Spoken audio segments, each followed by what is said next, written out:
Player 1 begins the game by rolling and writing his or her number in any square on the board. Players then take turns back and forth, rolling and writing their numbers in any open square above, below, or next to a square that already contains a number. Players may only write in one square per turn. The goal of the game is to form equations with 3 squares in a row, either horizontally or vertically.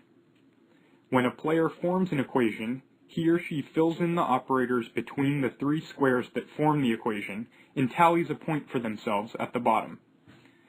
For younger grades, use addition only to form equations, and for older grades, play using all operators to form equations. It is possible to form multiple equations on the same turn. If this happens, the player gets 1 tally for each equation made on that turn. The game ends when all squares on the board are filled in. The player with the most points wins.